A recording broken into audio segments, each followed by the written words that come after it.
Bienvenue dans Connexion charnelle, le podcast pétillant qui jase de sexe sans détour ni tabou. Moi, c'est Marilyn, je suis guide en connexion charnelle puis ambassadrice du plaisir assumé. Ici, c'est un safe space où on parle de nos désirs, d'intimité, de relations et tout ce qui fait vibrer ton petit monde intérieur. Ce podcast est présenté en collaboration avec Eros et compagnie, ton complice du plaisir et de la découverte. Attache ta tuque avec de la broche puis détache ta brassière. On part ça en grand avec humour, douceur puis un brin de fouet. Prépare-toi à reconnecter avec ton corps, ta sensualité et ta liberté orgasmique.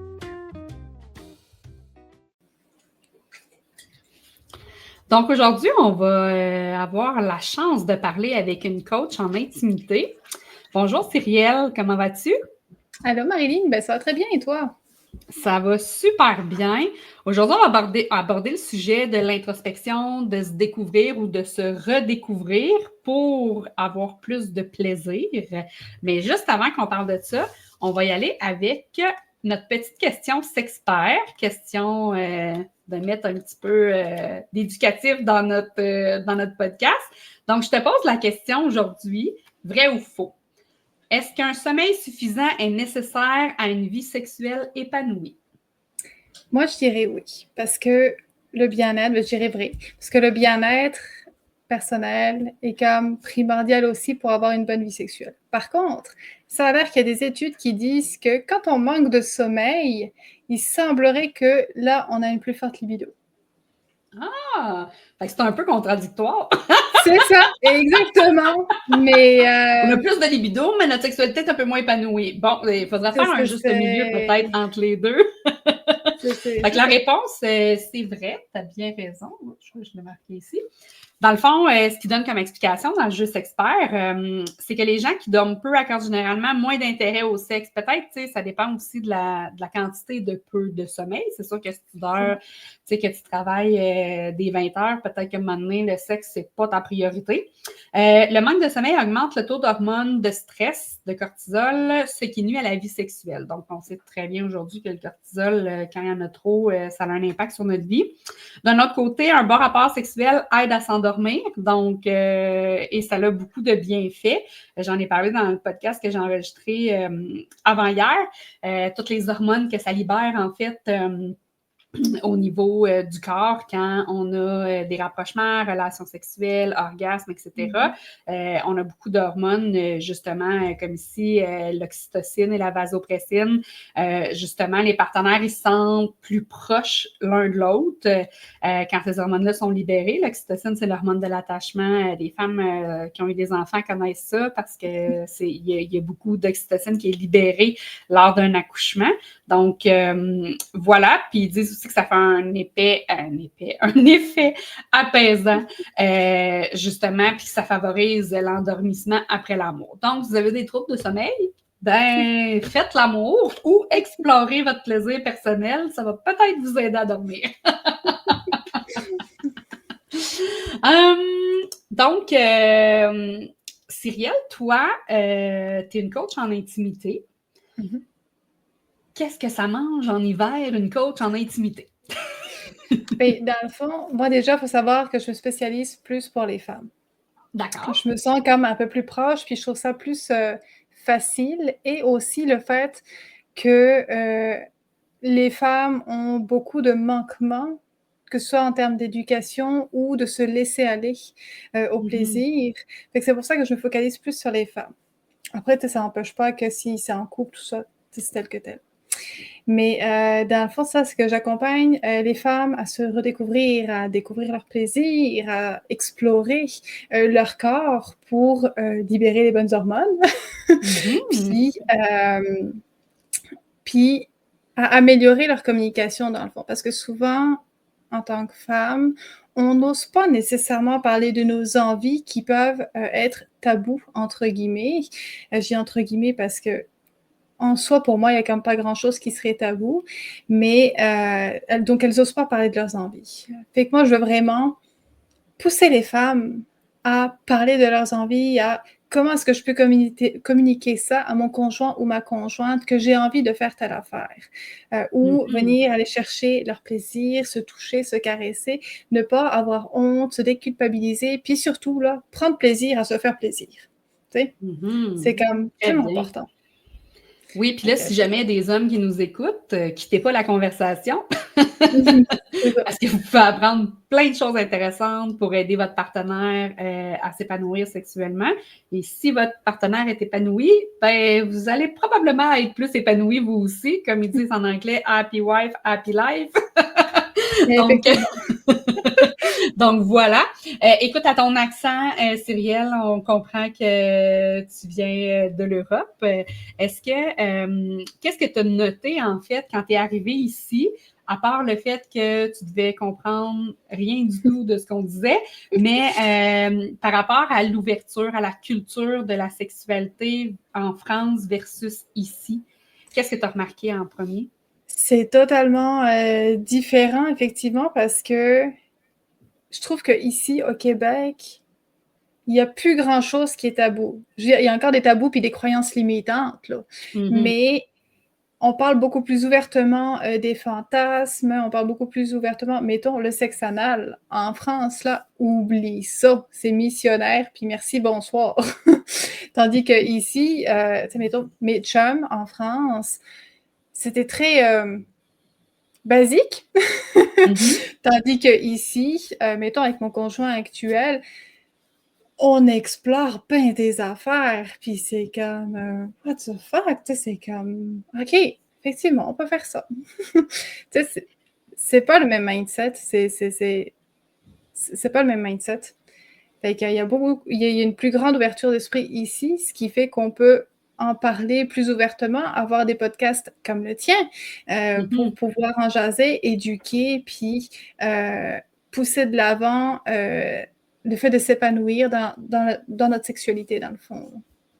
Puis, est-ce que, parce que là, tu parlais, bon, sexe anal, non, tout ça, mais est-ce que tu penses qu'il y a une différence entre ce que les gens en parlent en France versus qu'est-ce qui se passe derrière la porte de la chambre à coucher? Ça peut être différent. Parce que souvent... Probablement. C'est ça. Parce que souvent, des fois, le tabou, c'est d'en parler. Pas nécessairement de le faire, mais d'en parler. Donc, peut-être qu'il y a un clash à ce niveau-là. Puis je me demandais à quoi ça ressemble l'éducation sexuelle en France? Parce que toi, t'étais là jusqu'à 18 ans, si je ne me trompe pas. Donc, tu as fait presque toutes tes études là-bas, dont ton primaire, ton secondaire, là, je me souviens plus comment ça s'appelle là, pour vous, le collège, puis tout ça, vous avez plusieurs étapes. Là. Mais bref, est-ce que vous avez une éducation sexuelle en France ou si c'est pas quelque chose qui est appris aux enfants et aux adolescents? D'aussi loin que je me souvienne, il me semble au collège, c'est-à-dire entre 12, 13 puis 15, 16 ans à peu près, là, me semble qu'on a dû avoir peut-être 1 ou 2 cours où, tu sais, tu mets le préservatif sur la banane et puis, tu sais, c'est quand genre on va parler des MST, tout ça. Mais vite de même, tu sais, à part les cours de SVT, sciences de la vie et de la terre, tu sais, système reproducteur, ici et ça, mais jamais on va parler de sexualité en tant que telle, de plaisir, de ci, de ça, tu sais. Mais, on parle plutôt du côté très technique, là, comment on fait des enfants, comment ne pas attraper de la contraception, comment ne pas attraper d'MTS. Exactement. Maintenant, moi, je suis vieille, là, fait que dans mon temps, ça s'appelait des MTS, mais maintenant, c'est ITSS. Bref, on va se comprendre là-dessus. Mais dans le fond, c'est ça, c'est que c'est très de base, très mécanique. C'est quoi les menstruations? Bref, on ne va pas dans l'éducation au plaisir, en fait. C'est l'éducation à la biologie. Effectivement. Après, je dis ça, moi, ça fait comme 9 ans que j'ai quitté la France, là. Fait que peut-être que ça a changé, puis je l'espère, là, je croise les doigts. Mais moi, mon époque, c'est ça. Mais tu sais, c'était quand genre vraiment très tu apprends tes affaires pour passer ton examen. D'accord. C'est ça. Le plaisir, c'est comme on n'en parle pas bien. Ben, tu sais qu'au Québec, là, moi, ça fait longtemps que j'ai fait mes cours en sexualité à l'école, mais au Québec aussi, tu sais, on a été pendant un bout de temps où je pense qu'il n'y avait même pas d'éducation sexuelle. Moi, j'ai eu la chance d'avoir en secondaire 4, secondaire 5, donc mes 2 dernières années de secondaire, d'avoir un sexologue comme prof de FPS, formation personnelle et sociale, et c'est là-dedans qu'on avait des cours de sexualité. Donc, j'ai eu la chance d'avoir un sexologue donc, qui est allé beaucoup plus loin, justement, dans les notions de plaisir et tout ça. Fait que j'ai beaucoup appris à ce moment-là, mais je sais que c'est pas tout le monde qui a eu la chance d'avoir un professeur comme ça. C'était souvent un prof qui avait aucune connaissance, ben, pas aucune connaissance, il devait avoir la connaissance de sa sexualité, mais pas nécessairement l'aisance pour éduquer les jeunes là, au plaisir et tout ça. Mais c'est ça, c'est qu'ici aussi, je pense que l'éducation sexuelle, elle est très... d'ailleurs, on a fait un podcast avec Juliane là-dessus, sur l'éducation sexuelle des jeunes, puis c'est pas vargeux, comme on dit par ici. Ouais, hein. C'est assez restreint au final. Puis c'est tellement dommage parce que plus on apprend à explorer notre corps puis avoir du plaisir, mieux ce sera plus tard. Mm-hmm. Ça va faire de bons... Ben, tant qu'à moi, ça va faire comme de meilleurs adultes épanouis puis qui vont savoir ce qu'ils veulent aussi. Là. Mais... Exact. Puis, tu sais, c'est un peu le but de mon podcast, Connexion charnelle, parce que je vois tellement qu'il manque d'éducation. Puis ça, c'est pas un jugement envers les gens, c'est un jugement envers notre société, notre système qui éduque pas bien les jeunes hommes, les jeunes femmes à la sexualité de base, mais aussi aux relations et tout ça. Je pense qu'on aurait avantage à inculquer ça beaucoup plus jeune, ces notions-là, de niveau secondaire, je parle, là, quand je dis beaucoup plus jeune. Faut pas c'est quel âge de niveau secondaire? Nous, mettons, niveau secondaire, c'est de 12 à 16 ans à peu près. Donc, dans le fond, on a 5 années de secondaire 1 à 5. Et dans le fond, le primaire, c'est de maternelle à aller à la 6e année. Donc, il y a 7 ans de primaire. Puis ensuite de ça, on a 5 ans de secondaire au Québec. Dans le reste du Canada, c'est un petit peu différent parce que, dans le fond, c'est de la première à la 12e année. Donc, ils ont comme 1 année de plus, entre guillemets, de secondaire, mais il n'y a pas de cégep. Donc, ils s'en vont directement à l'université après. Tandis que nous, on a 1 année de moins de secondaire, mais on doit aller au cégep pour ensuite aller à l'université. Donc, ça fonctionne un petit peu différemment. Mais disons, là, entre le 12 et 16-17 ans, disons, là, je pense que l'éducation sexuelle, de toute façon, un enfant, un ado de 12 ans a déjà les hormones, tu sais, tout se passe dans son corps. Donc, tu sais, je pense que c'est le moment d'éduquer ces jeunes-là de façon plus... Puis la curiosité aussi à cet âge-là. Là. Oui, puis c'est parce que c'est dommage aujourd'hui, dans mon temps, bon, il y avait les vieux Playboy, des fois, de nos pères, là, qui traînaient. Puis on avait Bleu Nuit ici, là, qui étaient des films érotiques. Là, on voyait des seins ou des fesses de temps en temps. Mais c'était ça. Mais aujourd'hui, tous ces jeunes-là ont accès à de la pornographie. Puis la pornographie, c'est un divertissement et non un média éducatif, on va dire ça comme ça. Donc, je pense que, tu sais, on va faire une série d'ailleurs là, sur la pornographie parce que la pornographie influence beaucoup notre jeunesse aujourd'hui, mais malheureusement, ça fait en sorte que des fois, ils ont une vision distorsionnée de ce que c'est la vraie sexualité. Vraiment. Avec personne qui est pas une actrice pornographique. Puis là, je dis une actrice parce que pour la plupart, c'est plus des jeunes hommes qui vont consommer de la pornographie puis qui vont se faire une idée de, c'est ça, la pornographie. Donc, quand ils arrivent à une première relation sexuelle, ça se peut qu'ils soient déçus un petit peu, tu sais. Oui. Un peu réticente, là. Fait que, on va en parler dans un autre podcast. Mais ça m'amène juste à dire à quel point l'éducation, c'est important. Puis je pense qu'on peut découvrir tellement de choses en écoutant justement les podcasts qui existent sur ce sujet-là. Puis, toi, tu offres des services. Mais juste avant de parler de ces services-là que tu offres, j'aimerais savoir comment tu es devenu coach en intimité. Puis, c'est quoi ton parcours par rapport à ça?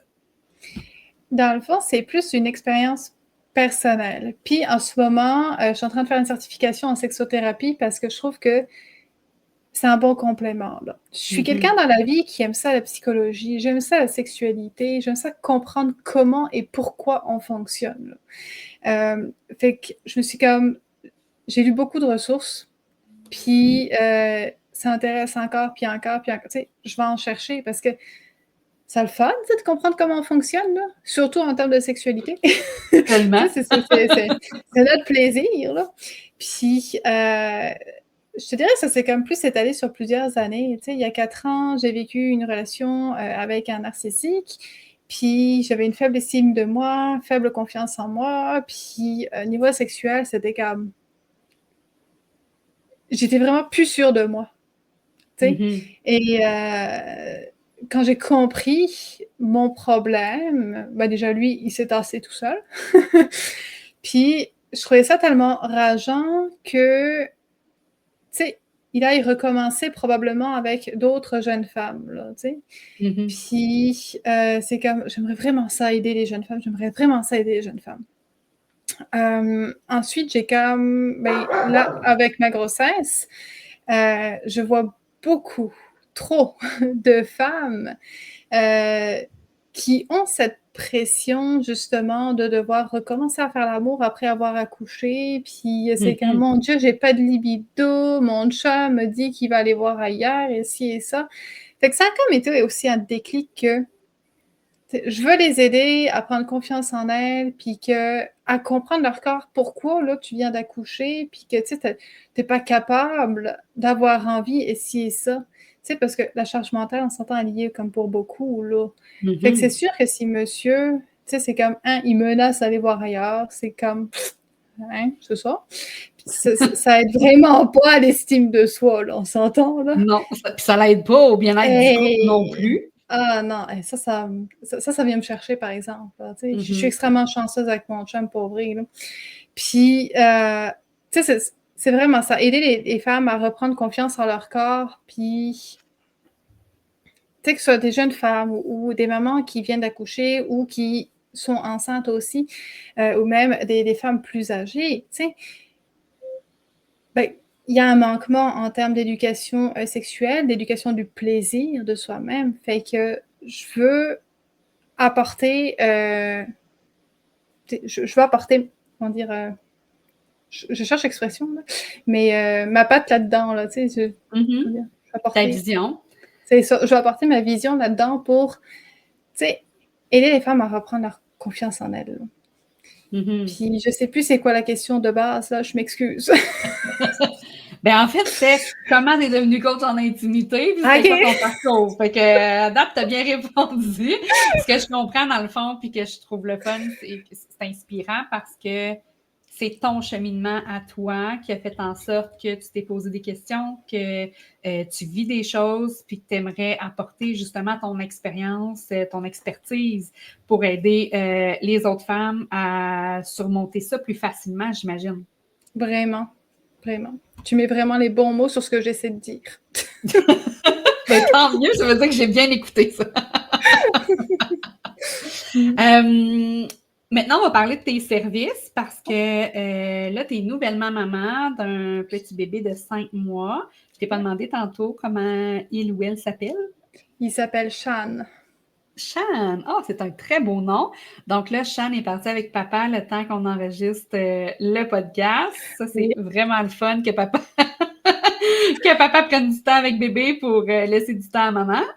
Non, c'est ça. Ben, c'était comme un compromis. Là. C'est comme, on fait un enfant, mais par contre, j'ai mes affaires, fait que faut que tu me permettes d'avoir mon temps pour moi.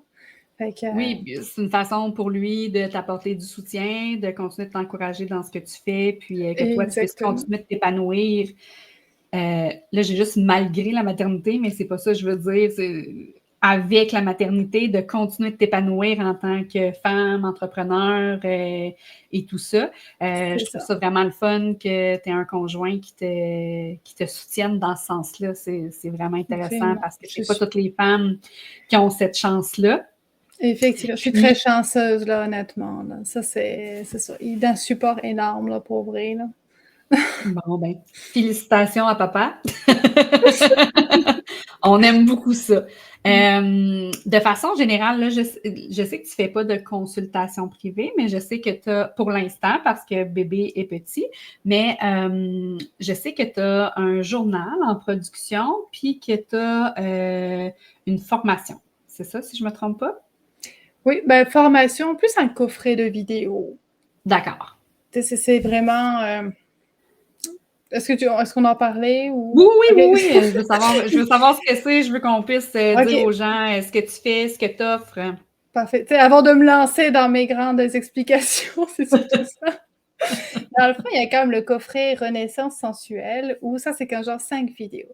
Tu sais, mettons, là, c'est comme tu n'es pas trop sûr, puis que tu veux quand même commencer quelque chose. C'est que tu veux avoir des actions là tout de suite en moins de 10 minutes à faire. Il y a comme 5 vidéos de moins de 10 minutes. Tu as toujours une action à faire.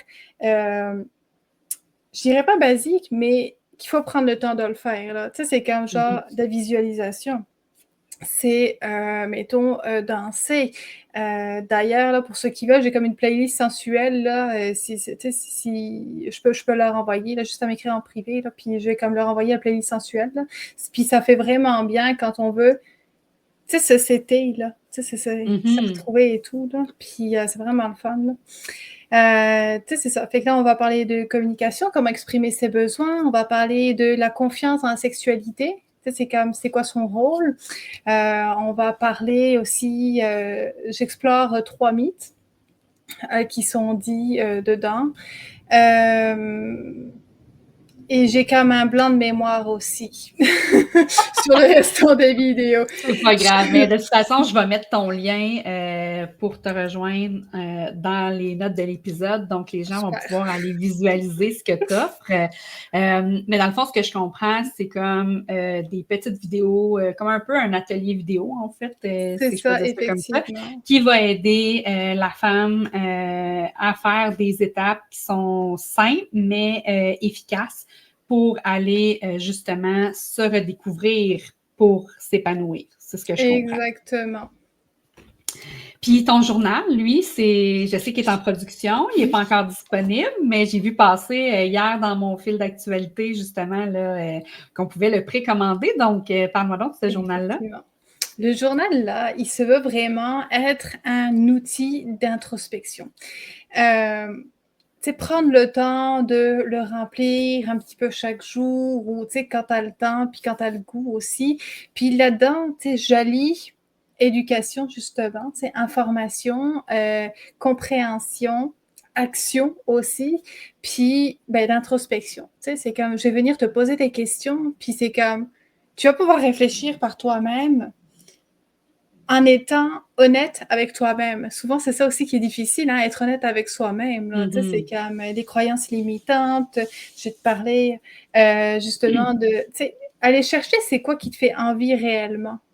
Parce que ça se trouve, là, la position du missionnaire, tu es peut-être tanné depuis un bout, là, puis que tu as envie d'aller chercher autre chose. Mais c'est quoi ce autre chose-là? C'est ça qu'on va venir aller retirer là, de ce journal-là. Puis je veux vraiment que ce soit quelque chose, un bel outil d'introspection pour renaître, pour s'explorer finalement, puis encore une fois, son plaisir, se mettre en avant, réussir à être la femme qu'on a envie d'être sensuellement et sexuellement, Fait que... C'est clair, j'imagine, en remplissant ce journal-là, en faisant ce cheminement d'introspection-là, on peut partager justement ce qu'on découvre avec notre partenaire pour justement mettre notre sexualité de l'avant puis mieux communiquer, j'imagine aussi. Oui, effectivement. C'est de base, si tu veux le garder pour toi, tu le gardes pour toi. Si tu veux le partager avec ton conjoint ou ta conjointe, là, c'est parfait aussi parce que justement, tu vas avoir fait un travail sur toi qui va permettre à ton couple aussi de venir s'épanouir. Puis, je vise les femmes, c'est un fait, là, mais un homme aussi peut venir aller chercher, lire aussi le journal-là, puis trouver des choses qui vont lui convenir, puis c'est comme « Ah, c'est vrai que j'avais pas pensé à ça, puis finalement, j'aime ça aussi. » Puis, fait que c'est quand même un bel outil pour la femme, mais pour le couple aussi, effectivement, comme tu dis si bien. Oui, parce qu'ultimement, étant des mammifères grégaires, ben on aime s'associer avec quelqu'un pour faire notre vie, donc être en couple. Donc, éventuellement, même si on utilise cet outil-là pendant qu'on est célibataire, ben justement, ça peut nous permettre de mieux communiquer nos besoins avec notre nouvel amoureux, tout ça, cette démarche-là. Le journal, je pense, l'outil, c'est que justement, on met ça sur papier. Donc, c'est plus facile de se rendre compte aussi de notre cheminement par la suite quand on revisite ce journal-là. Ça va être intéressant là, de voir pardon, le résultat sur nous, comment on évolue, comment on chemine. Pardon, j'ai un chat dans la gorge. Est-ce que comment tu identifies, mettons, des blocages intimes? Est-ce que dans ce que tu fais, t'aides les femmes à identifier justement, c'est quoi les blocages? Puis est-ce que tu as des trucs pour les désamorcer? Est-ce que... Souvent, les blocages, ça va être relié à des choses qu'on a entendues depuis qu'on est petit. Mm-hmm. Je vais prendre l'exemple du pôle fitness, c'est un exemple vague, mais c'est comme, OK, le pôle, là, c'est juste pour les barres à danseuses, Mm-hmm. Elles vont juste se frotter au poteau, comme tu avais dit tantôt. Mm. Mais non, c'est comme, OK, ma croyance, c'est quoi? C'est que, voyons, le pôle fitness, c'est uniquement pour se frotter au poteau puis émoustiller les arbres. Mm-hmm. Mais si on va chercher plus loin, si tu te poses la question déjà de base, puis que ça vient te chercher un peu, c'est peut-être que tu as envie quand même d'aller explorer cette avenue-là. Fait que c'est là où il va falloir prendre action aussi, puis c'est comme, j'aimerais ça essayer ça, ou j'aimerais ça juste regarder des vidéos de pôle fitness, ça va tout de suite débloquer certaines choses. C'est comme, ben, c'est pas juste se frotter un poteau, là, c'est comme artistique, là, puis c'est beau, là. Puis en allant jaser avec des femmes qui font du pôle fitness, tu vas comprendre que oui, c'est artistique, mais il y a du travail en arrière, du travail musculaire qui fait très mal. Et... Beaucoup de travail. C'est ça. Puis, c'est comme... C'est ça. Fait qu'à partir de la croyance limitante, il y a comme toujours quelque chose qu'on a probablement envie d'explorer. Fait que c'est là où il faut creuser. Pourquoi j'ai cette croyance-là? Pourquoi ça vient me chercher? Qu'est-ce que je peux faire pour, pas oublier, mais lâcher prise là-dessus, c'est ce genre d'affaires-là. Fait que c'est comme ça qu'on va venir aller chercher un blocage. C'est que les gens vont venir te demander ou te dire « Oh non, moi ça, je refuse catégoriquement de faire ça. » OK, mais pourquoi? C'est comme, t'es pas obligé de le faire, là. Mais pourquoi ça te rebute à ce point-là? C'est comme, pourquoi tu veux t'en éloigner le plus possible? Qu'est-ce qui fait que? Puis après ça, mais qu'on va t'en parler, c'est comme, ça va peut-être attiser ta curiosité au final. C'est correct si de base, tu veux absolument rien savoir de ça, mais après, c'est comme garder une ouverture. C'est vraiment garder une ouverture d'esprit, puis c'est comme comprendre les choses sans les diaboliser. Il y a certaines pratiques sexuelles que c'est comme, on ne va absolument rien savoir, mais est-ce que c'est mauvais pour autant? Pas nécessairement. Mais là, c'est qu'il faut garder l'esprit ouvert. Exact, parce que dans le fond, ces blocages-là qui fait qu'on fait oh que non, puis qu'on veut comme pas nous entendre parler ou quoi que ce soit, ben ça fait en sorte que ça nous freine dans notre évolution, dans notre cheminement. On n'est pas obligé d'aller vers des pratiques qui ne nous intéressent pas, mais si on y va avec une approche plus, ben OK, ça m'intéresse pas. J'ai jamais essayé, mais ça m'intéresse pas. Puis, tu sais, de savoir pourquoi, ben c'est que là, on chemine à travers tout ça. Donc, c'est éventuellement, ça fait juste nous aider à évoluer. Puis, peut-être qu'à un moment donné, ta partenaire va te dire « Ah, j'aimerais ça essayer cette affaire-là. » Puis, au début, tu vas peut-être lui dire non. Puis après, peut-être que la curiosité va être piquée, là, tu sais. Et tu vas peut-être vouloir essayer une fois, 2 fois, puis non, finalement, c'est vraiment pas pour moi, puis c'est bien correct.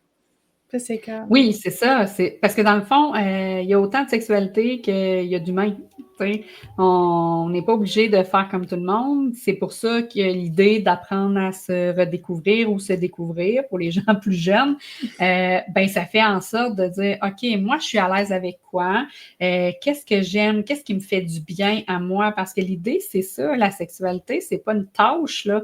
Ça fait partie de la vie. En fait, c'est la base de la vie, qu'on se le dise, là. Puis ensuite de ça, ben, le plaisir charnel, ça fait partie des besoins qu'un corps a, biologiquement parlant. C'est comme ça que ça se passe. Puis ça a des bienfaits psychologiques aussi, des bienfaits physiques. Donc, tu sais, je pense que de se fermer à tout ça, ça peut justement nous empêcher d'avoir une sexualité épanouie. On n'est pas obligé, tu sais, on va prendre l'exemple du sexe anal. Tu sais, ça se peut que ça ne m'intéresse pas et que je n'ai pas envie d'aller là. Mais peut-être si je me pose la question pourquoi je n'ai pas envie d'aller là, ça va peut-être juste désamorcer des choses. Je ne suis pas obligée d'y aller pareil, là, mais tu sais, c'est quoi les croyances qui fait que je n'ai pas envie d'aller là, tu sais? Fait que ça nous permet de cheminer. Puis je trouve ça intéressant dans ce que tu dis. Puis tu dirais que c'est quoi les blocages ou les tabous les plus populaires, si je peux dire ça de même, qu'on rencontre le plus? Les jouets, par exemple. On entre en compétition avec les jouets. Puis, tu sais, toi qui vends des jouets, tu dois en entendre pas mal aussi. Hein? C'est ah non, jouet, c'est surfait. Ah, moi, je préfère, tu sais, de la vraie chair. Tu sais. Mais un jouet, c'est pas pour remplacer ou autre. Un jouet, ben, c'est fait pour jouer. Tu sais, je veux dire, tu vas venir, t'es pas obligé d'avoir une pénétration avec, là, mais tu sais, tu peux venir explorer ton corps, tu sais, venir te toucher avec, tu sais, ressentir les vibrations, ressentir plein tes affaires avec ça. Puis, tu sais, autant homme que femme, là, pour le coup, là, tu sais, c'est comme... Tu peux prendre ton vibromasseur, puis tu sais, venir te faire vibrer sur l'avant-main, puis tout ça, tu sais, ou sur les seins aussi, tu sais. Ça va te procurer du plaisir, puis tu vas comprendre tes sensations aussi avec ça. Ben, c'est que ça permet de découvrir des zones érogènes. Ça permet aussi de venir donner des sensations qu'on n'a pas avec le contact humain, là, si je peux dire ça comme ça, le contact corps à corps. Parce que, tu sais, c'est certain que si je prends, par exemple, un Womanizer, qui est un jouet très connu depuis les dernières années, ben, c'est clair là, qu'il n'y a pas de langue qui peut compétitionner avec ça. Mais le but, c'est pas de compétitionner. Le but, c'est qu'il y a peut-être des femmes qui atteindront jamais l'orgasme avec un cunilingus. Et c'est correct, c'est pas parce que c'est pas plaisant, c'est peut-être la stimulation qui est pas faite de la bonne façon. Mais quand je dis pas faite de la bonne façon, c'est pas le problème. Le problème n'est pas son partenaire. C'est que peut-être que cette femme-là, son clitoris, il est hypersensible, puis il ne faut pas qu'il soit stimulé directement. Tu sais, il y a plein de facteurs qui peuvent faire qu'on n'arrive pas à atteindre l'orgasme pendant qu'on a une relation sexuelle sans jouet. Puis d'amener le jouet dans cette relation-là, moi, je trouve que de un, ben, ça fait juste donner des outils supplémentaires aux partenaires pour t'aider.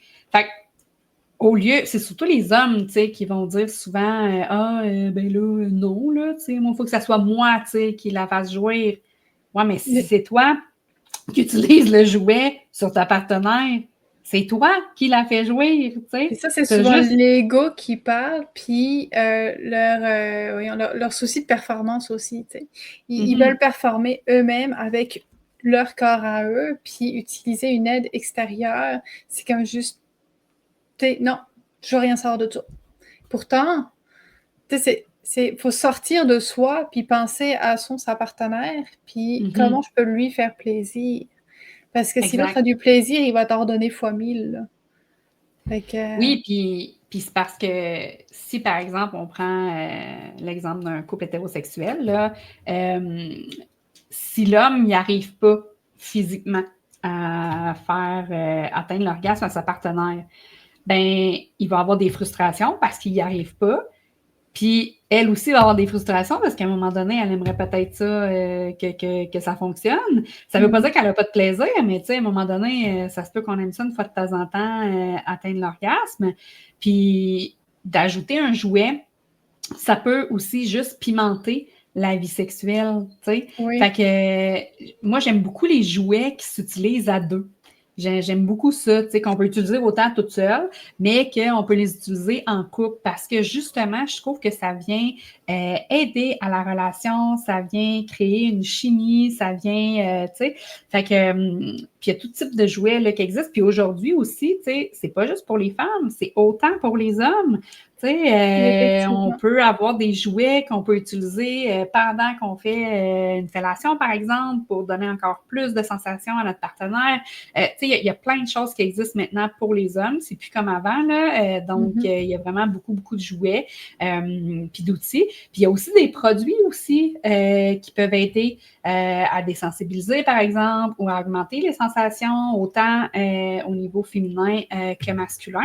Donc, tout ça, de s'en priver parce que, oh non, moi, je veux ça, je trouve que c'est de se limiter beaucoup, en fait. Vraiment. On veut... Le but d'une relation sexuelle ou d'une relation tout court, c'est d'avoir du plaisir. Ben, en général, là, tu sais, c'est comme... des fois, tu sais, c'est comme pour avoir un enfant, par exemple. Mais le but, ça reste quand même d'avoir du plaisir pareil en le faisant. Puis, ben, comme tu dis, se limiter, c'est comme... Ça va servir à quoi de se limiter? Autant lâcher prise, puis faire... On va avoir du plaisir. Ah ouais, let's go, on va essayer. Puis si t'aimes pas ça, t'aimes pas ça. Mais pas mal persuadée que, tu sais, en général, ça fait vraiment bien, puis on apprécie tous avoir un coup de main supplémentaire. Ben oui, c'est un peu ça. Puis en plus, tu te dis, ah, ben, tu sais, c'est pour faire des enfants, mais même quand on fait des enfants, c'est prouvé que si la femme a des orgasmes, ben, ça l'aide justement le corps à prendre possession justement des spermatozoïdes qui se rendent, puis tout ça. Donc, tu sais, pourquoi négliger ça? Effectivement. C'est le plaisir, là, de base, le plaisir sexuel, ça a comme tellement de bienfaits, là. Mais on s'en prive beaucoup trop.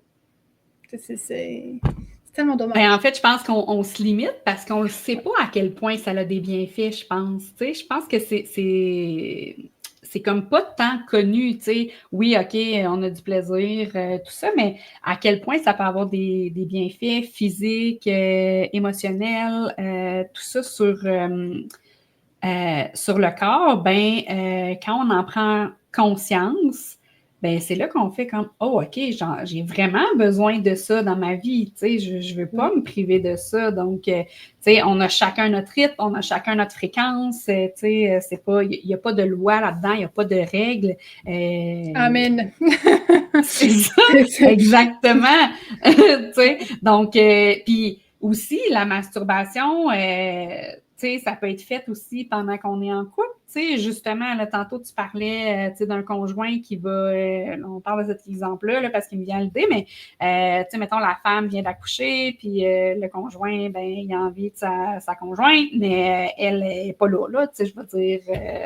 il y a quand même un bébé qui vient sortir de là. Puis, je veux dire, ton corps, on dirait, ben, je sais, moi, j'ai pas eu d'enfant, mais la façon que je le vois dans les femmes qui l'expriment, c'est comme si pour un certain moment, ton corps, là, il t'appartient pas tant, tu sais, il est comme consacré à l'accouchement, consacré à l'allaitement, de prendre soin de ce petit bébé-là, qui est très, très accaparant parce qu'il dépend complètement de toi. Fait que ça se peut que tu sois moins ouverte à avoir une partie de jambe en l'air. Effectivement. Mais sûrement que c'est quelque chose que tu abordes, mais ça ne nous empêche pas d'avoir de l'intimité. C'est pas parce qu'il n'y a pas une relation sexuelle de pénétration qu'il n'y a pas d'intimité. Donc, tu sais, on peut passer par des massages, des effleurages, tu sais, on peut faire toutes sortes de choses. Puis, pour l'homme, pendant ce temps-là, si lui il a envie de plus, ben il peut se masturber, c'est son corps, tu sais, justement pour subvenir à son besoin, mais tout en respectant la limite de la maman qui vient d'accoucher, par exemple, tu sais. Puis il y a peut-être des femmes que c'est pas ça pantoute, puis ils ont envie de faire l'amour une semaine après, là, tu sais, c'est possible. Mais tu sais, dans chaque cas, je pense que ça peut être intéressant de dire, ben regarde, on peut avoir de l'intimité quand même. Parce que comme je répète, là, j'ai pas eu d'enfants, mais je connais beaucoup de gens qui ont des enfants. Et ce que je me rends compte, c'est que souvent, après l'accouchement, c'est comme s'il n'y a plus de sexualité, donc il n'y a plus de rapprochement, il y a plus, on est devenus 2 parents. Puis, fait que souvent, ça, C'est si ça dure difficile. dans le temps, ben, à un moment donné, ça vient que d'un, tu te sens plus désiré, de part et d'autre. Et là, les risques de rupture sont beaucoup plus grands parce que si on se sent plus désiré dans notre relation, mais qu'il y a un collègue, un ami qui flirte avec nous, puis que là, on se sent désiré avec cette personne-là, puis à la maison, on ne se sent pas désiré, à un moment donné, ça se peut que ça fasse comme hey, tu sais, je suis plus avec la bonne personne, mais c'est pas nécessairement ça la raison, c'est qu'à un moment donné, on s'est perdu, tu sais, on a arrêté d'avoir de l'intimité. Effectivement. Puis d'un côté, il faut aussi que, ben, si on, en parlant toujours de sexualité après l'accouchement, il faut que les hommes, ou même pendant la grossesse, il faut que les hommes comprennent aussi que c'est comme tout est sur la maman. C'est comme que ce soit pendant la grossesse ou après. C'est comme, c'est elle qui porte l'enfant, qui a des limitations, qui a des nausées, qui a ci, qui a ça. Puis c'est elle aussi, après l'accouchement, elle a vécu quelque chose d'énorme. Puis, tu sais, c'est comme c'est elle qui a des douleurs, puis c'est elle qui, tu sais, qui se remet tranquillement, pas vite, là. Puis mon chum a une très forte libido, là. Puis je suis chanceuse encore une fois parce que pendant la grossesse ou juste après l'accouchement, il m'a toujours dit que j'étais belle, puis que ci, puis que ça. Puis je me suis toujours sentie désirée, parfois un peu trop, mais un petit peu trop à ton goût, mais bon, hein, on le prend comme c'est. Mais tu sais, quand t'es vraiment pas dans ce mood-là, puis que t'as des douleurs partout, puis tu sais, j'ai pas vécu l'accouchement de mes rêves, pour être bien franche. J'ai quand même eu droit à une épisiotomie puis à une césarienne d'urgence. Là. Fait que, c'est ça. Fait que pendant 4 mois, là, 3 mois et demi, 4 mois, on n'a pas eu de pénétration. Puis, tu sais, c'était tough pour lui, là. C'est ça. Et encore maintenant, tu sais, on le fait beaucoup moins fréquemment qu'avant parce que, ben, oui, le bébé, là, mais aussi parce que j'ai comme encore des douleurs. Puis, il faut comme apprendre à tout agencer ça dans notre vie au quotidien. Puis là, depuis qu'il a recommencé à travailler, on se voit pas mal moins aussi. Puis, tu sais, quand il rentre, c'est comme le bébé, puis si, puis tu sais. Fait que c'est ça. Et, mais par contre, les 4 premiers mois, bon, tu sais, les premières semaines, là, on y allait comme très doucement aussi au niveau de l'intimité parce que maman récupère. Mais tu sais, ça n'empêchait pas de lui faire ses affaires de son côté. Puis on avait prévu le coup aussi un peu. Tu sais, j'avais comme pris des petites photos de moi, puis ci, puis ça. Tu sais, il y en a qui sont moins à l'aise, tu sais, à se prendre en photo ou des vidéos là. Mais je trouve que c'est tellement une bonne idée. Nous, on est bien ouverts là-dessus. Puis, alors, je dis pas tellement une bonne idée de prévoir ça. Vraiment. Tu sais, que de juste arriver, puis paf, c'est comme ça, puis que là, puis personne n'est en état de donner des alternatives, mettons, si je peux dire ça comme ça. Je trouve que c'est tellement brillant d'avoir prévu le coup, en fait, tu sais, de dire, OK, on va vivre une période de maigre et jeune. C'est ça. Fait que je vais faire un peu de matériel, mettons, à mon partenaire pour qu'il puisse se satisfaire pendant que moi, j'essaie de dormir. Puis, tu sais, les photos vidéos, c'est pas tout le monde qui est à l'aise de faire ça. Par contre, moi, j'aime ça avec quelqu'un de confiance. Tu sais, si tu as rencontré la personne il y a une semaine, je suis peut-être moins à l'aise, là. Mais par contre, c'est mon conjoint, tu sais, ça fait 2 ans qu'on est ensemble, puis, tu sais, c'est comme... Il m'est dévoué, là. Tu sais, je sais que sexuellement, il m'est complètement dévoué, là. Tu sais, c'est à l'entendre parler à tous les jours, là. Tu sais, c'est comme, mon Dieu, t'as vraiment des belles fesses. Mon Dieu, t'as vraiment... Tu sais, t'es magnifique, t'es ci, t'es ça. Puis, tu sais, faut se donner... Ben, faut se donner aussi un peu, entre guillemets, mais faut le faire avec amour, puis par plaisir aussi, puis justement, prévoir le coup de, moi, je vais dormir pendant un bon bout. Puis rien n'empêche que, tu sais, c'est comme... Pendant un long moment, j'ai vraiment eu mal, là. Fait que, tu sais, je faisais pas grand-chose. J'étais comme genre des fois juste à côté de lui, puis tu sais, il était en train de faire ses affaires, puis c'est juste à le caresser ou tu sais, à l'embrasser un peu, puis tu sais, à lui mordiller la lèvre, tu sais. Juste ça, tu sais, ça permet d'avoir quelque chose de vivant en même temps, tu sais. Fait que faut... Comment dire ça? Faut... j'ai envie de dire prévoir le coup, mais c'est pas ça que je veux dire. Il faut avoir une certaine ouverture d'esprit aussi, puis se comprendre l'un l'autre, se comprendre l'un l'autre dans nos besoins, puis dans nos plaisirs aussi. Là. Oui, puis là, on parle d'un accouchement, mais ça pourrait être pour n'importe quoi. Là. Ça peut être pour une opération, ça peut être, on sait qu'on va être moins disponible physiquement, ou je trouve que c'est intéressant. Puis pour les photos, ben pour ceux et celles qui seraient moins à l'aise, ben vous n'êtes pas obligé de mettre votre visage. Je veux dire, des photos pas de visage, c'est des photos, là. Je veux dire. On ne sait pas à qui appartient cette partie du corps. Non, c'est ça. Fait que si jamais il y aurait une fuite, s'il y avait une fuite, ta face n'est pas là. Je veux dire, de toute façon, c'est la base quand on envoie des photos intimes à quelqu'un qu'on n'a pas 100% confiance. Là. Mais non, je trouve que c'est vraiment une bonne idée. Puis, j'aurais aimé ça, penser à ça, parce que moi, j'ai eu une grosse opération, j'ai fait enlever mon utérus, donc j'ai été plusieurs mois sans pouvoir avoir de relations sexuelles par la suite. Puis, je trouve que c'est une belle idée là, je trouve que c'est une belle attention, en fait, pour le partenaire qui va, pendant ce temps-là, te soutenir, puis te faire en sorte que tu sois bien. Puis c'est parce que ce qui arrive, c'est que quand on n'est pas disposé à avoir de la sexualité, pour l'avoir vécu, c'est que pour éviter que l'autre ait du désir pour nous, parce que nous, on ne veut pas avoir de sexualité, là, on n'est pas disponible physiquement ou mentalement, donc on va repousser beaucoup l'autre. Ouais. Parce que on veut pas qu'il nous désire, donc on va se couvrir plus, on prendra plus notre douche ensemble, plein de choses qui peuvent arriver. Puis ça, ben malheureusement, ça fait qu'un couple s'éloigne, parce qu'il n'y a plus cette intimité-là. Mais c'est pas quelque chose qu'on fait par exprès, là. C'est quelque chose qui se fait naturellement parce que on veut éviter de frustrer l'autre, en y disant non. Donc, on essaye de pas se faire désirer. C'est un peu ça, là. Puis, ça, c'est quelque chose qui est dommageable pour un couple parce que après de revenir, un coup que ça s'est installé, parce que souvent, ça ne dure pas juste 2 semaines. Donc, après de revenir, c'est très, très, très compliqué parce que chacun a des blessures de part et d'autre, puis on dirait que c'est plus naturel, tout ça. Fait que, non, je trouve que... C'est un cercle vicieux, un peu. Oui. Plus on s'éloigne, moins on va avoir envie. Oui. C'est dommage parce que des fois, juste le fait de prendre 1 minute, c'est comme, OK, stop, t'arrêtes tout ce que tu fais, là, puis c'est comme, viens, on se fait un câlin. Ou viens, on s'embrasse. Juste ça, des fois, ça peut comme...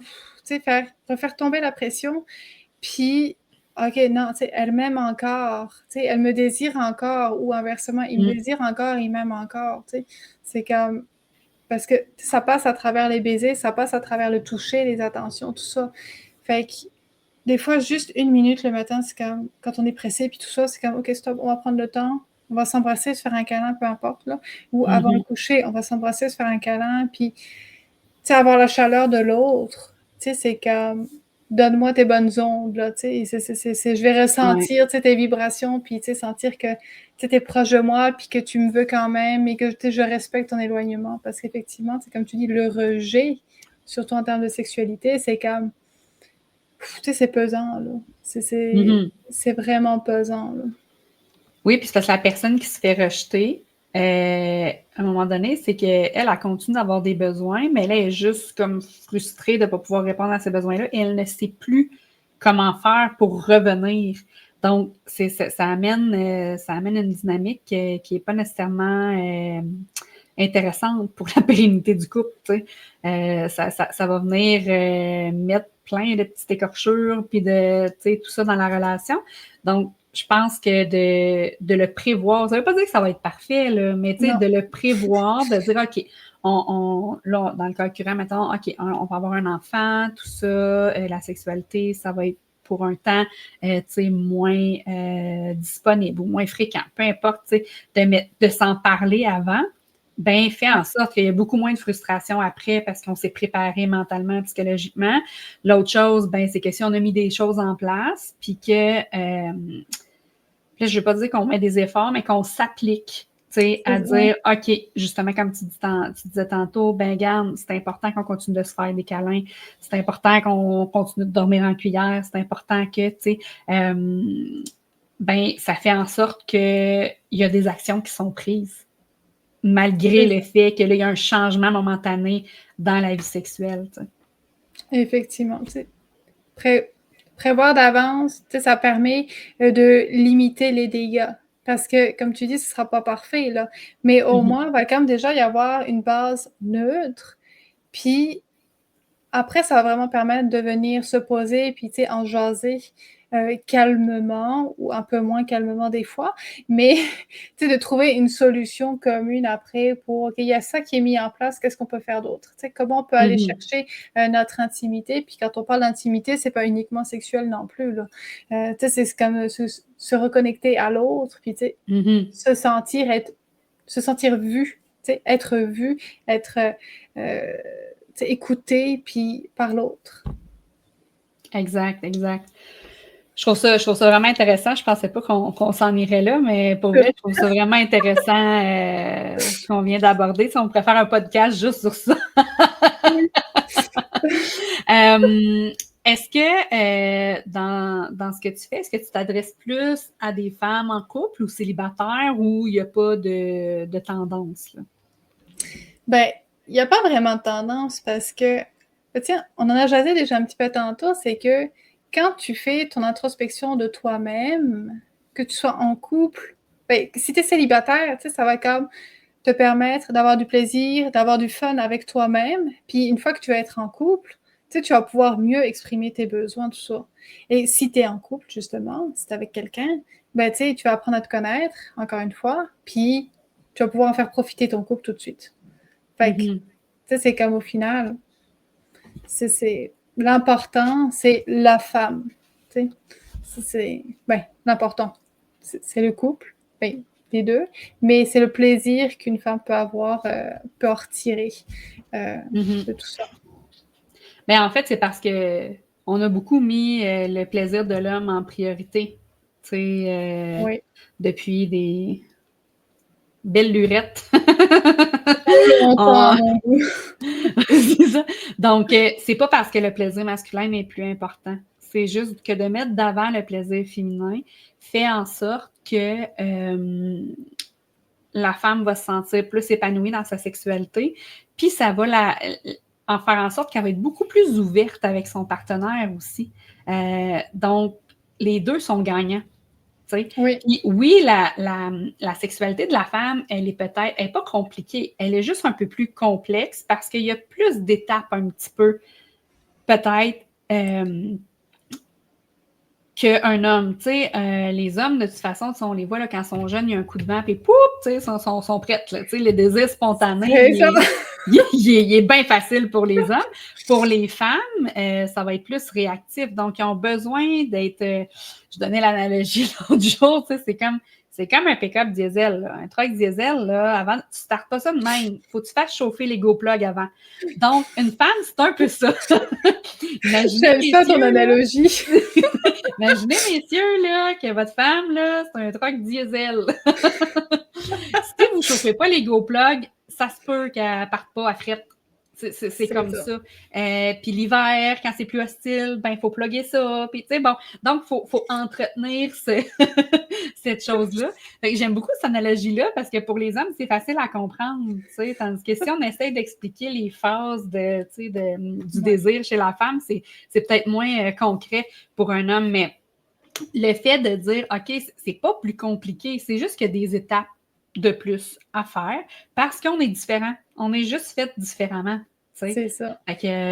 Au niveau hormonal, un homme, lui, ses hormones varient sur une journée. Une femme, c'est sur un cycle. C'est comme sur entre 28 jours à peu près, là, un cycle complet. Fait que c'est sûr que dans la semaine où tu es menstruée, il va y avoir ensuite où ça va comme venir crescendo au final pour redescendre. Puis ça, en tant que femme, il faut comme se comprendre aussi, puis pouvoir en parler avec son conjoint ou sa conjointe aussi, parce que ça va, veut pas, quand même impacter pas mal de choses sur la sexualité. Là. Ben oui, parce que, tu sais, de un, tu sais, quand on a nos règles, tu sais, souvent, on est moins enclin, je dis pas qu'on peut pas faire l'amour, mais tu sais, on est moins enclin à ça pour plusieurs raisons, tu sais, juste le fait que, bon, tu sais, c'est plus salissant, ou le fait que la femme a des douleurs, parce qu'il y a beaucoup de femmes qui ont des douleurs, qui ont des menstruations difficiles, donc, même si ça pourrait les aider, Mhm. si ça pouvait les aider à avoir moins de douleur, ils sont comme pas disposés à ça. Puis une femme qui est à l'écoute de son cycle peut savoir aussi les moments dans le mois où sa libido, elle est plus haute. Donc, pourquoi pas planifier des moments quand on le sait, là, tu sais, parce que peut-être que c'est moins spontané, mais de planifier ces moments-là, c'est pas moins bon, là. C'est juste que de dire, ben regarde, on va se faire une soirée plus dans ces temps-là pour reconnecter parce que je sais que je vais être plus enclin à avoir envie de faire l'amour, tu sais. Fait que je pense que c'est des choses qui peuvent être mises en place pour aider les deux à mieux se comprendre puis que les deux ils soient satisfaits aussi, tu sais. Parce que les hommes, ils n'ont pas Effectivement. ces enjeux-là de cycle, justement, où est-ce que les hormones tu sais, ça chamboule nos vies, là, tu sais. Il y a des femmes pour qui ça fait rien. En fait, tu sais, je veux dire que ça change rien, pas que ça fait rien, mais tu sais, que ça change rien dans leur vie. Mais il y a d'autres femmes que ça change beaucoup de choses, voire des symptômes dépressifs, là, à certains moments du cycle. Donc, tu sais, ça peut jouer un rôle assez important sur la disponibilité à avoir une partie de jambe en l'air, là. Puis, tu sais, tu parlais de planifier, il y en a beaucoup, encore une fois, que oh non, planifier, j'aime pas ça, et ça, c'est pas spontané. Ben, tu sais, au bout d'un moment, aide-toi, tu sais, c'est ça. Puis, C'est un outil, tu sais, c'est que si de façon spontanée, ça fonctionne pas, ben planifie. c'est ça. Puis, le fait de planifier, ça va venir créer une certaine anticipation. Mm-hmm. Tu sais, fait que tu vas déjà être émoustillé, c'est comme, oh, ce soir, c'est comme, oh, c'est nice, tu sais, on va faire ci et ça, tu sais, même un jeu de rôle, là, tu sais, un petit jeu de rôle, ok, ce soir, j'ai rendez-vous avec monsieur James Bond à telle heure et tout, puis tu sais, il faut que je m'apprête, par exemple, là. Puis tu sais, ça va créer une anticipation, fait que, veux pas, depuis tout le matin, tu vas être excité en y pensant, tu sais, fait que l'anticipation, là, tu sais, ça c'est comme un chien où, tu sais, mettons, là, tu vas lui apprendre à, OK, il fait une bonne chose, tu sais, je vais lui sortir une gâterie, tu sais. Fait que là, il va anticiper, OK, je m'assois, maman va me donner une gâterie, là. Fait que, tu sais, je dis maman parce que c'est comme mon petit bébé, là. Mais, tu sais, c'est comme, il va anticiper, puis il va te regarder avec ses beaux grands yeux, là, tu sais. Fait que j'anticipe qu'elle va me donner une gâterie, là. Ou, C'est très drôle ce que tu me dis parce que je vois dans ma tête, là, ce chien-là est décédé maintenant, mais j'avais un chien Tonka, puis on y avait appris plein de trucs, puis il savait là, qu'on allait lui donner des gâteries. Fait que là, on lui disait freestyle. Fait que là, il faisait tout ce qu'il avait appris jusqu'à temps qu'on lui donne.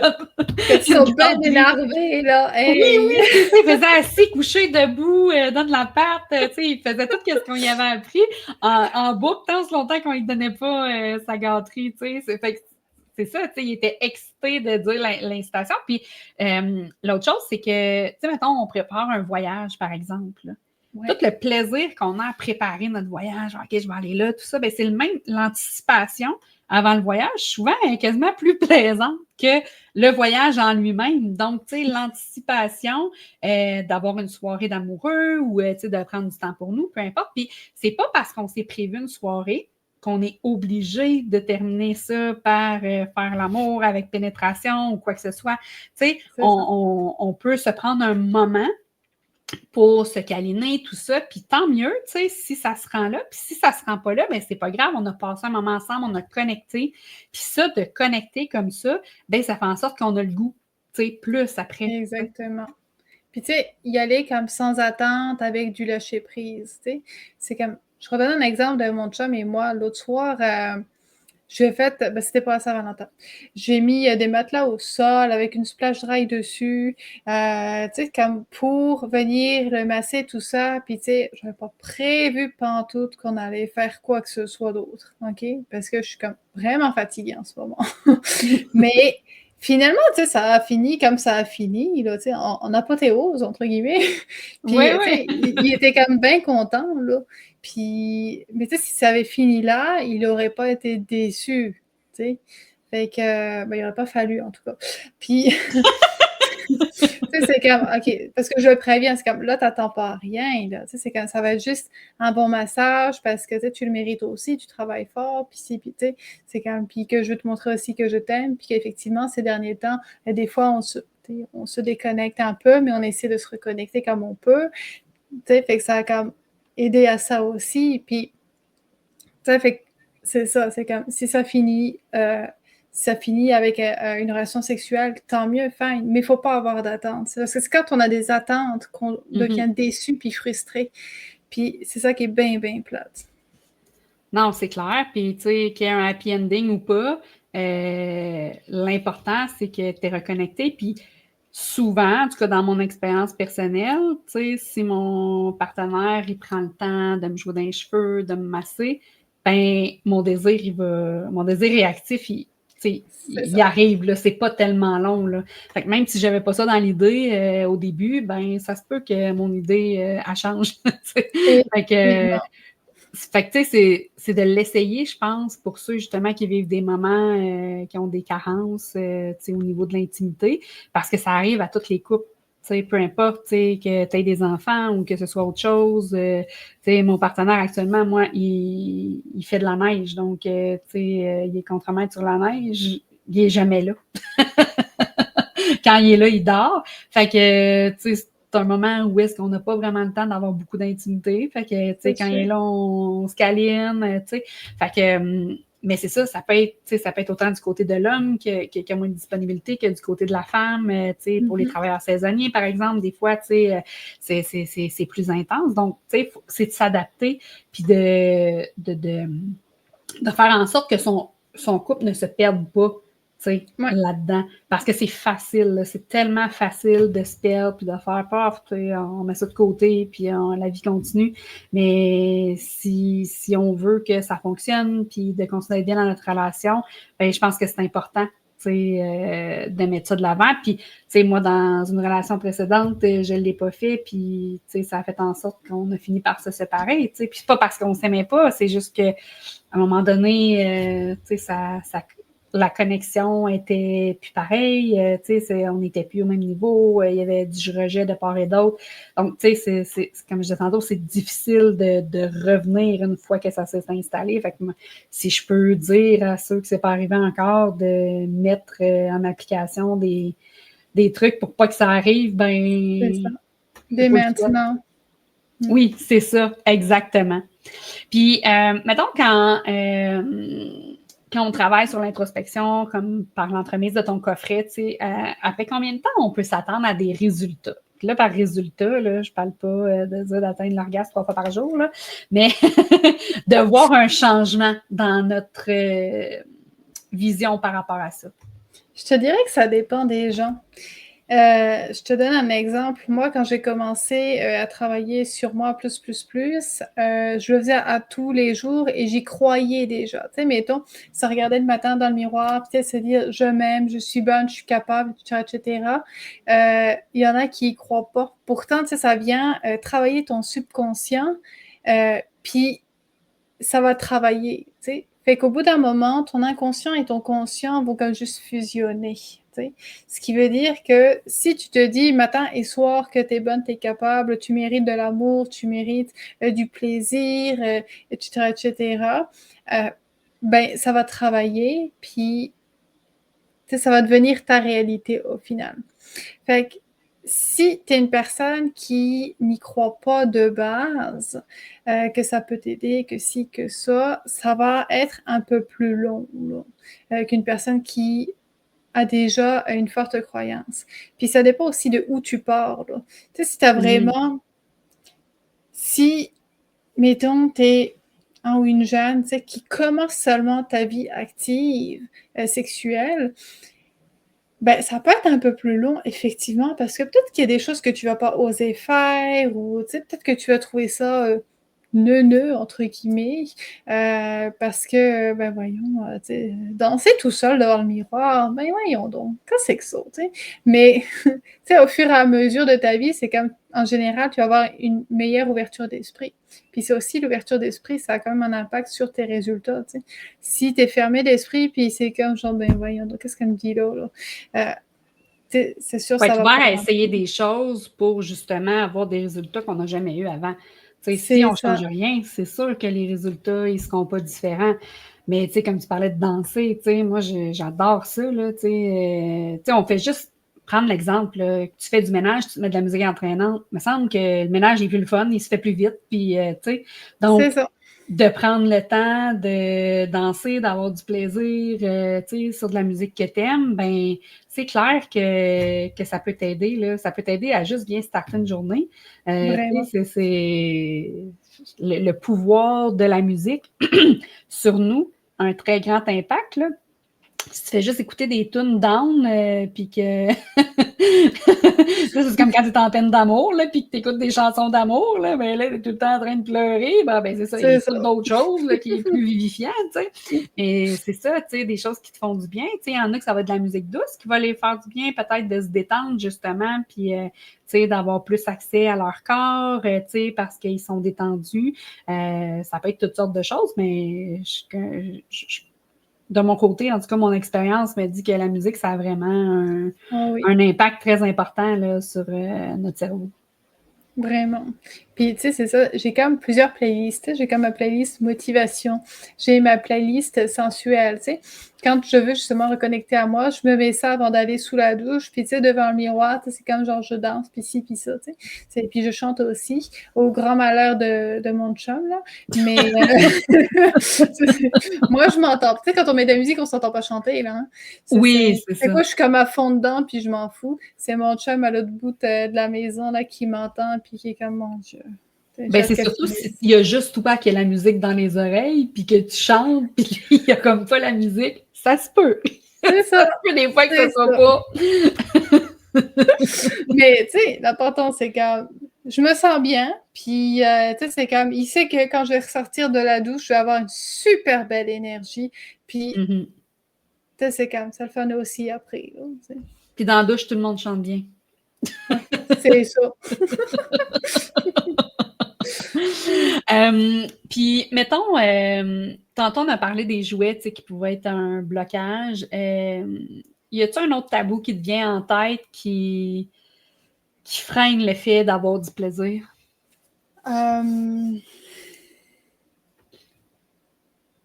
Être à l'aise tout le temps pour être intime.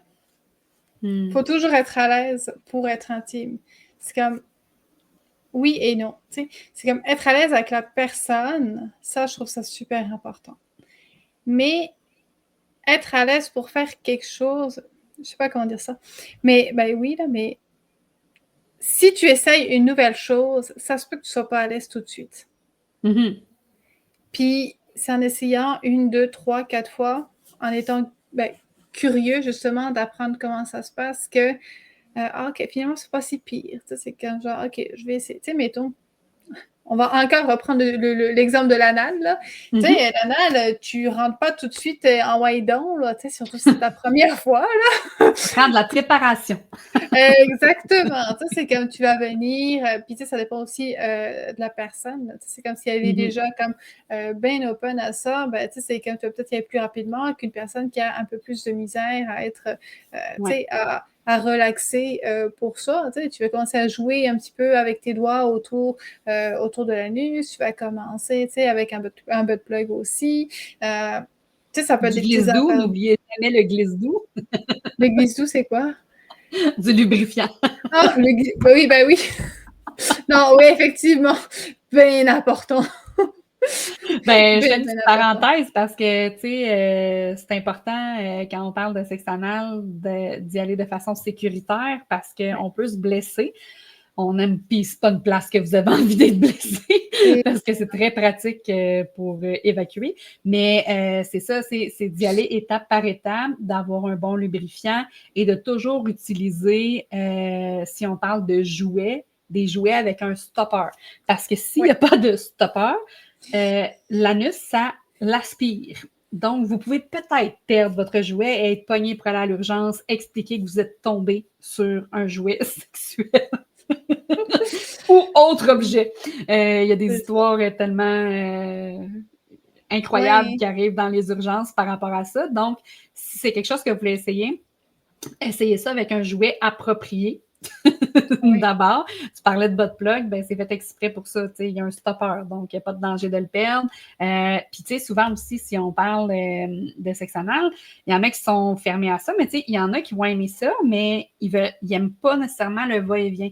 Donc, ils vont aimer peut-être avoir un jouet parce que ça crée une sensation, mais ils n'aiment pas le va-et-vient. Puis, il y en a d'autres que c'est le contraire, vont aimer, tu sais. Donc, c'est d'explorer ça, puis d'être ouvert à essayer, s'il y a un des deux partenaires qui a envie, ben de se laisser tenter pour l'explorer. Ça se peut que tu n'aimes pas ça pantoute puis que tu ne le recommences plus jamais. Ça se peut. Ça. Mais au moins, tu vas l'avoir essayé, puis tu vas savoir pourquoi que tu n'aimes pas ça. Fait que, tu sais, je pense que c'est quelque chose d'avoir l'ouverture d'essayer quelque chose, ben, c'est important.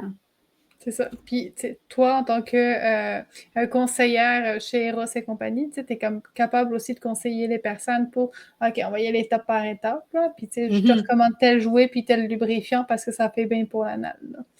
Oui, puis tu sais, dans mes présentations, là, j'ai une slide foufoune, tu sais, on y va. Je sais qu'en France, c'est pas la même chose, hein, parce que vous autres, je pense que c'est fun qui détermine le sexe féminin. Oui, effectivement. Puis nous, foufoune, c'est les fesses. Oui. Donc, juste pour que... Effectivement. si jamais il y a confusion, là. Mais c'est ça, tu sais, pour expliquer, c'est quoi? Parce que c'est quelque chose qui est de plus en plus répandu qu'on voit beaucoup dans la porno. Puis quand on arrive pour transposer ça dans la chambre à coucher, je suis désolée, mais il n'y a pas une femme qui n'a jamais eu de plaisir anal que ça va se passer comme ça se passe dans un film porno. Donc, la préparation, elle est très, très, très importante. Puis, c'est important pour le partenaire de prendre ça en compte. Tu sais, si on veut que l'expérience soit positive puis qu'on puisse aller explorer plus loin, ben, organisez-vous pour éviter qu'il y ait de la douleur, pour éviter qu'il y ait des accidents, etc., etc. Là. Non, c'est ça. Exactement. Puis, t'as-tu des petits conseils, là, vite fait, là, tu sais, des petits trucs pour améliorer l'intimité de façon personnelle, mettons, en solo? L'intimité, est-ce que tu vois ça plus en termes de masturbation ou l'intimité comme connexion à soi? Ben, je trouve que les deux vont ensemble parce que pour se masturber puis, tu sais, avoir du plaisir à le faire, il faut se connecter à son corps, il faut se connecter à ses ressentis. Donc, je pense que les deux vont quand même ensemble. Mais on peut connecter juste à soi sans se masturber. Mais puis ça peut être aussi juste des effleurements ou peu importe, mais je pense que les deux peuvent aller ensemble. Effectivement. S'offrir des petits gestes. Tu sais, tu disais l'effleurement. Ben justement, tu sais, c'est comme le soir avant de te coucher, là, touche-toi. Tu sais, c'est comme genre... Puis surtout si t'es une personne qui a comme de la misère avec ton corps, ben tu sais, c'est comme genre touche-toi, puis tu sois reconnaissante pour ton corps, pour tout ce qu'il fait à tous les jours. Tu sais, il te porte à tous les jours, tu sais, il te nourrit à tous les jours, il te permet ben des affaires à tous les jours, ton corps. Là. Puis, ben, tu sais, j'y sais, moi, j'ai comme commencé récemment, ben, pas récemment, là, quand j'avais 16 ans, fait qu'il y a comme 13 ans, dans le fond, j'ai commencé seulement à ce moment-là à être reconnaissante de mon corps parce que j'ai eu une fracture lombaire. J'étais à demi-minute d'être paraplégique. Fait que c'est à partir de ce temps-là où je suis vraiment devenue reconnaissante pour mon corps parce que, tu sais, j'aurais pu être en fauteuil roulant à l'heure qu'il est, là, tu sais. Mais, tu sais, s'aimer, réapprendre à se toucher. Tu sais, mettons, là, je vais dans la rue, là, je demande à une femme quelles sont les trois choses, quelles sont les trois parties chez toi que tu aimes. Est-ce que ça va être spontané? Pas grand monde qui serait capable, tu sais, de dire spontanément trois choses qu'elles aiment chez elles. Tu sais, fait que travailler là-dessus pour justement réapprendre à aimer son corps. Puis, tu sais, juste venir se caresser partout. Tu sais, c'est comme genre au niveau des parties intimes aussi, là. Tu sais, juste se caresser. tout en douceur. C'est comme pour se réapproprier son corps, puis réapprendre à s'aimer. Là. Puis, une grosse affaire aussi, c'est pas un petit conseil, ben, c'est un petit conseil, mais un gros travail, le lâcher prise.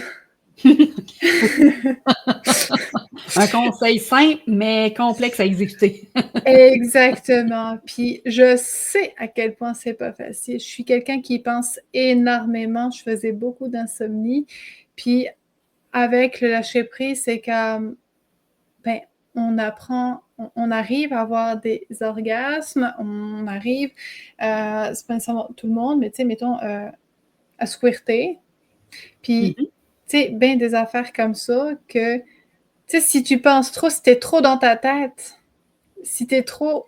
Tu sais, t'as comme l'énergie masculine et l'énergie féminine, là. L'énergie masculine dans le faire et ci et ça, l'énergie féminine dans l'être. Ben, si t'es trop dans le faire, dans ton énergie masculine, tu vas trop penser, puis oublie ça. Tu vas jamais réussir à, tu sais, à te libérer, puis tu sais, c'est ça. Mais être dans le être, dans l'énergie féminine, ben, c'est là où ça va vraiment t'aider à relaxer, puis à être plus détendu, à ne pas trop penser, etc., etc. T'sais. Puis moi, je sais que ça m'a énormément aidé. Puis le fait d'avoir un compagnon qui est pas doué, mais il a une certaine touch, là. Fait que... Il y a le tour, comme on dit ici. Là. Mais sais, oui, ça aide là, d'avoir quelqu'un qui sait ce qu'il fait, mais qui aime te faire plaisir, puis c'est qui va venir chercher littéralement le point qui va te faire chavirer, mais le fait de lâcher prise aussi, ça va aider à relaxer, puis être pleinement à l'écoute de ton corps, puis de ton plaisir, tu sais. Quand tu es là à compter les moutons au plafond, là, c'est pas bien fun. Là. Tandis que. Ben, c'est parce que, en tout cas, je penserais pas que tu atteignes l'orgasme en comptant les moutons ou en faisant ta liste d'épicerie mentale. Là, je veux dire, il faut que tu sois connecté avec ton corps. Donc, il faut que tu sois dans le moment présent. C'est première ça. des choses, connecté avec les sensations que tu ressens. Et là, avec un lâcher-prise, ben, c'est possible d'aller plus loin là-dedans. Là. Exactement. T'sais, le soir, si t'es sale, tu te mets couché sur le lit, puis tu sais, au lieu de regarder le plafond, là, c'est comme tu fermes les yeux, puis tu te caresses. Puis tu sais, juste ça, puis tu te focuses sur ce que tu ressens, sur ce que tu aimes, tu sais, sur les parties de ton corps, dans le fond. Fait que ce serait peut-être que, tu sais, peut-être une étape plus loin, là, je dis ça comme ça, mais tu sais, peut-être lire des histoires érotiques ou moi, j'aime bien les avoir en audio, là. Donc, tu sais, tu peux t'effleurer en écoutant justement une histoire érotique, puis, tu sais, juste pour te mettre en circonstance, si je peux dire ça comme ça, c'est ça. Puis de voir qu'est-ce qui t'allume, qu'est-ce qui t'allume pas. Parce que justement, tu sais, si on se connaît pas, comment on peut demander à quelqu'un d'autre de savoir qu'est-ce qui nous fait plaisir, qu'est-ce qu'on aime? Tu sais, il faut d'abord se connaître, connaître notre corps, connaître nos envies, nos désirs, nos fantasmes. Puis après ça, c'est beaucoup plus facile de guider notre partenaire. Ça va autant pour un que pour l'autre, de guider notre partenaire pour nous aider à atteindre l'orgasme ou pour avoir du plaisir, peu importe. Mais pour guider quelqu'un, il faut d'abord savoir où est-ce qu'on s'en va. C'est ça, effectivement. Puis tu sais, rien n'empêche que ta partenaire, t'apprenne des choses nouvelles aussi, là. Tu sais, que tu savais pas que, oh, ben voyons donc, j'aime donc bien ça. Tu sais. Exact. Mais, tu sais, faire le travail d'abord sur soi, pour son plaisir. C'est juste tellement important, là. Tellement. Tellement parce que on met pas tant ça de l'avant, tu sais. Longtemps, les femmes, on n'a pas mis notre plaisir de l'avant. La relation sexuelle se terminait quand l'homme éjaculait. Tu sais, c'était pas mis de l'avant comme aujourd'hui. Puis je trouve que c'est important aujourd'hui de mettre ça de l'avant parce que c'est important que les deux aient du plaisir, que les deux connectent ensemble. Tu sais, parce que là, on parle pas d'un one night, là, ça, c'est pas tant grave, mais tu sais, quand on est en relation avec quelqu'un, ben c'est le fun de connecter vraiment, mais à tous les niveaux, tu sais, autant émotionnellement, psychologiquement que physiquement. Donc, tu sais, tout ça va faire en sorte que les hormones que tu libères, comme on le dit tantôt, l'oxytocine, les endorphines, vasopressine, dopamine, etc., vont être de plus en plus présentes, tu sais, donc vont t'apporter encore plus de bienfaits. Parce que, tu sais, moi, j'avais tout le temps, tu sais, j'ai eu des périodes où on faisait moins l'amour, puis quand on faisait l'amour, après, là, je l'aimais donc. Tu sais, c'était comme si mon sentiment d'amour était plus fort. Mais ça, c'est à cause de toutes les hormones que le corps libère par rapport à ça. Tu sais, je l'aimais pas plus là, que la veille, mais mon sentiment intérieur, c'était comme, tu sais, là, c'était là, tu sais. Puis, je sais pas si ça t'était déjà arrivé, mais tu sais, comme le gros soupir de « ça fait du bien », tu sais, c'est comme... Ouais. Tu sais, des fois, tu sais, ça m'arrive, puis c'est comme, on avait besoin de ça. Ouais. La journée a été grave, on avait besoin de ça. C'est là que tu te dis, faut vraiment faire ça plus souvent. C'est ça. Mais non, la sexualité, l'intimité, tu sais, c'est comme genre, ça libère des choses. Puis des fois, on va aussi entendre des hommes ou des femmes qui vont pleurer après avoir fait l'amour. Tu sais, c'est pas que ça a été mauvais ou quoi que ce soit, ben, j'espère en tout cas, mais tu sais, c'est comme beaucoup de relâchement des émotions qui étaient comme restées ancrées en dedans pendant un certain temps, puis tu sais, c'est ça, comme le soupir, comme « Mon Dieu! » tu sais, c'est ça. En fait, c'est sûrement en grande partie le lâcher-prise qui fait que les émotions vont se libérer parce que justement, tu sais, si on garde tout en dedans, on est pogné de même, puis que là, on finit par être capable de lâcher prise pendant une relation, ben ça se peut que toutes les émotions là, veulent sortir. Fait que c'est ça, ça a tellement de bienfaits. Ça devrait être prescrit, en fait. Mais à l'époque, c'était prescrit. C'est quand les femmes étaient un peu plus gronchonnes, là, ils allaient voir le médecin, puis ils faisaient une petite thérapie à deux doigts, puis oui, c'est vrai. Même on a une émission au Québec qui s'appelle Les Pays d'en haut, là. Justement, là, le docteur du village avait commandé, c'était pour traiter l'hystérie, qui disait un vibrateur à manivelle. Mais non, c'est... La sexualité, là, ça a comme tellement de bienfaits, là. Puis quand on se sent bien et épanoui dans sa sexualité et dans son intimité, tu sais, ça se transfère sur toutes les autres sphères de notre vie, là. Oui, puis tu sais, on attire ce qu'on est aussi. Donc, tu sais, quand on est bien, quand on glow, tout ça, ben, tu sais, ça fait en sorte que les gens se rapprochent de nous. Tu sais, on est plus attirant, pas nécessairement sexuellement, mais tu sais, attirant comme personne. Puis, tu sais, je pense que ça amène beaucoup de bien dans notre vie, tu sais, quand on se sent mieux. Donc, écoute, Cyrielle, ça fait déjà 1h20 qu'on se parle. On pourrait jaser encore très longtemps. S'il y a quelque chose que tu voulais dire, là, qu'on n'a peut-être pas effleuré ou que tu veux mettre l'emphase dessus à nos auditrices, vu que tu t'inspires surtout les femmes, qu'est-ce que ce serait? Que apprendre à se... Ben, c'est ce qu'on dit depuis le début. Mais apprendre à se connaître est tellement important pour notre propre bien-être mental et physique. Donc, faites le travail sur vous pour mieux apprendre à vous comprendre et avoir plus de plaisir. Je pense que ce serait pas mal ça. Ça dit tout. Merci d'avoir collaboré au podcast, puis j'espère qu'on aura l'occasion de rediscuter de d'autres sujets encore. Merci, Cyrielle. Merci à toi, Marilyn. Merci d'avoir partagé ce beau moment avec nous. Si tu as aimé cet épisode, laisse-moi un j'aime, abonne-toi et partage-le avec tes amis. Et pourquoi pas, laisse-moi un petit commentaire pour me laisser savoir que tu as écouté le podcast. Avant d'oublier, j'ai un petit cadeau pour toi. Utilise le code promo Connexion15 sur erosetcompagnie.com. Ça va te donner 15% de rabais pour t'offrir un jouet ou un produit coquin qui te fera vibrer au quotidien. On se retrouve très bientôt pour un autre épisode pétillant et inspirant. D'ici là, Honore ton corps, célèbre ton plaisir, puis laisse ta lumière orgasmique briller.